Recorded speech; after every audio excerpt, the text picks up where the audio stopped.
Bonjour à tous, bienvenue sur Archilon Model Kits. On se retrouve pour un In the Boîte de la DeLorean. Donc je suis impatient de l'ouvrir parce que je l'ai juste ouvert. Vous pouvez aller voir l'unboxing café spécial Noël 2020 où elle apparaît dedans. On a ouvert un petit peu la boîte, mais je l'ai pas regardé plus que ça depuis. Je me suis laissé la surprise pour le regarder avec vous. Donc voilà, voiture emblématique de par le film Retour vers le futur. Donc là on parle de la voiture version film numéro 2, donc la volante.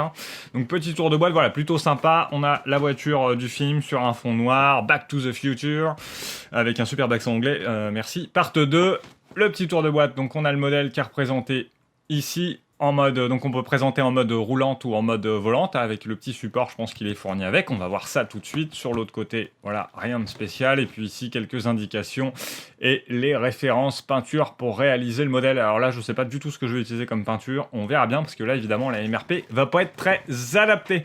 Donc allez, sans plus attendre, on ouvre la boîte, on regarde l'intérieur, et après on fera une revue détaillée quand même de toutes les grappes, comme d'habitude.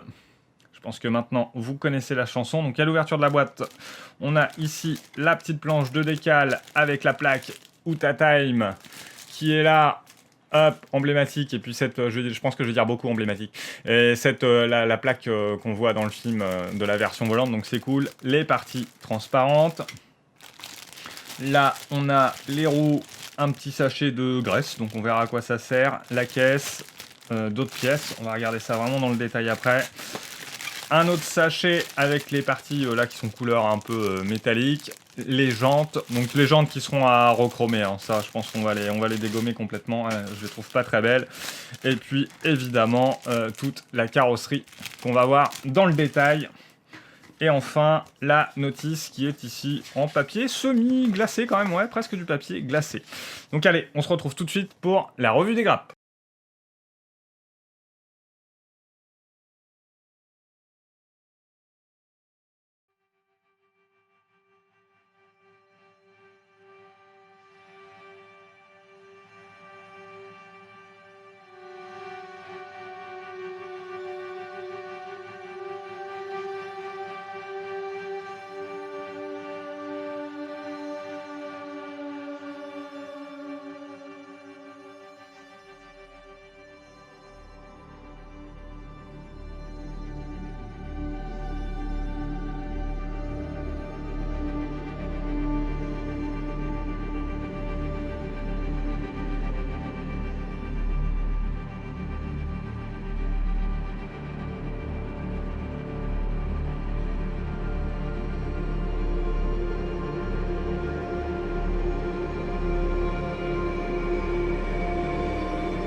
Alors, vous venez de voir le détail des grappes, donc voilà, ça a l'air pas trop mal. Bon, on sent que c'est pas le kit où tout va très bien se passer. Voilà, sur certaines pièces, bon, à voir au niveau du moulage et autres, surtout les parties noires, là, ça paraît pas très détaillé, mais après, faut voir les pièces où elles vont, si elles seront visibles ou pas. Après, je pense que voilà, on va avoir de quoi faire quand même un kit bien sympa, surtout si on le scratch. Après, j'ai pas l'expérience non plus en voiture de vous dire si ça va être un bon kit, un mauvais kit, etc. J'ai pas spécialement non plus de retour, moi, personnellement, sur la marque Aoshima. Bon, je sais qu'ils font pas mal de bagnoles. On est sur un coût, alors je peux pas en parler parce que c'est un cadeau, donc voilà, mais ça reste raisonnable pour ce type de kit. Après, on a un bon niveau de détail là sur la partie arrière de la DeLorean. Là, quand même, la plaque qui est là est pas mal et tout. Donc, à voir un peu ce que ça donne. J'ai pas vu non plus trop de flash, donc bon, ça semble plutôt pas mal parti. La seule inconnue que j'ai un petit peu, c'est voilà, ce genre de ligne là qu'on voit en plein milieu du capot, qui repart là. Par contre, elle se sent pas au doigt, hein, ça fait pas, il n'y a pas de cran, il n'y a rien, mais voilà, je sais pas si ce type de marquage là est à reponcer, effacer. Là, j'ai pas du tout l'expérience. Si vous l'avez, n'hésitez pas à me dire, comme ça je partirai plus confiant là-dessus. C'est le seul point d'interrogation que j'ai. Sinon, vraiment, la carrosserie a l'air franchement assez propre. Vous l'avez vu en détail, hein, sur le fond bleu, elle ressort très très bien. On m'a proposé le défi d'ouvrir une des portières, la mettre en hauteur. C'est vrai que l'idée me plaît beaucoup. Après, à voir un peu ce que ça donne, parce qu'en effet, on pourrait la découper là sur les lignes de structure qui sont quand même bien marquées, hein, sur le modèle. Donc ça, c'est cool. Donc à voir si c'est jouable de faire ça. Faut voir en fait comment sont garnis les intérieurs de porte finalement. Si c'est sur le châssis, c'est directement collé là, mais j'ai un peu peur parce que je vois pas vraiment de point d'accroche ou autre, parce qu'il faut que quand on la lève, on ait la garniture qui soit dedans. Donc faut voir un peu les modifications que ça peut engendrer, mais l'idée reste toutefois vraiment excellente de la présenter voilà comme ça, avec une des portières ouvertes, qu'on puisse bien voir l'intérieur, surtout si on le scratch pas mal. Donc on va regarder la notice ensemble. Je vais rester sur la caméra de devant. J'ai mis celle du haut en secours au cas où on voit pas grand chose, mais voilà. Donc on est sur du papier semi glacé. On va la mettre là, la carrosserie. Donc voilà, c'est parti pour les étapes, hein. Donc les peintures qui sont référencées, c'est du Mr. Hobby Color, si je dis pas de bêtises. Attendez, je vérifie. Ouais, c'est ça. C'est les peintures Mr. Hobby. Donc, du coup, hop, la notice. Donc on attaque avec vraisemblablement la carrosserie, si j'ai tout compris, qu'on prépare toujours dans un second temps, hein. Les voitures pour moi c'est tout nouveau. Ensuite on vient mettre la partie sur la caisse, le châssis noir qu'on a vu. Donc ça a l'air quand même bien détaillé. Bon, c'est écrit en anglais, hein, mais ça a l'air d'être bien décrit, hein. J'ai vu, ils vous mettent là de pas mettre de colle. Il y a des parties qui doivent être bougées, qui doivent rester mobiles. Là après on attaque le train qui a l'air assez simplifié à voir là, et on l'insère ici. D'ailleurs en clips à l'étape numéro 6, donc là vraisemblablement pas de colle.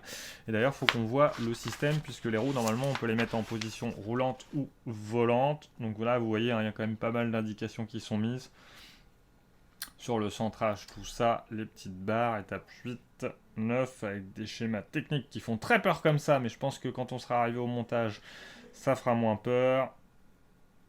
L'étape numéro 11, numéro 12, donc pareil pour l'avant-l'arrière, qu'on vient refermer toujours avec ce système de clips.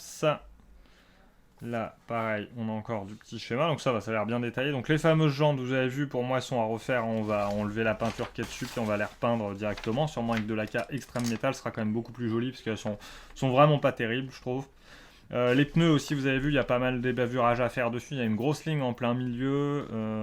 Au centre, bon, évidemment, il y a un excédent de caoutchouc, mais ça, par contre, c'est pas grave. C'est plus la grosse ligne au milieu. Il faut que je regarde les vraies jantes, comment elles sont sur des photos de référence. Les vraies jantes, les vrais pneus, pardon. Là, on a l'intérieur. Donc là, vous voyez ce que je disais, hein, la garniture des portières, elle est collée à la caisse, c'est pas sur la portière. Du coup, bon, on risque en fait, si on lève une portière, de voir la tranche ici qui va pas être terrible. Il faut voir après à l'assemblage un peu ce que ça donne, pas coller, faire du montage à blanc, voir si c'est possible justement d'ouvrir cette fameuse portière. Donc la partie tableau de bord en deux parties avec les décales qui iront bien. La partie caisse ici aussi qu'on vient refermer et qu'on pose. Les parties transparentes qui m'ont l'air pas mal. Bon, elles m'ont l'air un peu épaisses, mais je pense que c'est parce qu'on est sur du 1/24e, j'ai pas trop l'habitude. Mais je pense que ça le fait. Donc ça, c'est la partie à l'arrière, hein, qu'on voit sur la DeLorean que je montrais tout à l'heure. Qui je trouvais pas mal détaillée. Donc je pense qu'il y aura un beau petit travail au pinceau. Là, on voit les peintures ici. On vient l'insérer au niveau de l'arrière. On referme la voiture. Après, on rajoute tous les détails sur la carrosserie. Ce qui sera pas évident aussi, parce que c'est une carrosserie qui a plusieurs couleurs. Il y a du noir, il y a la couleur alu. Et puis après, on vient rajouter quand même pas mal d'accessoires dessus. Donc ça se fera en plusieurs étapes forcément. Et là, toujours tous les accessoires avant. Les échappements à l'arrière, là, qui sont très très sympas. la petite plaque avec le réacteur qu'on vient peaufiner. Et on arrive à l'étape, donc pas mal d'étapes, hein. 31, ça va être un montage quand même assez compliqué.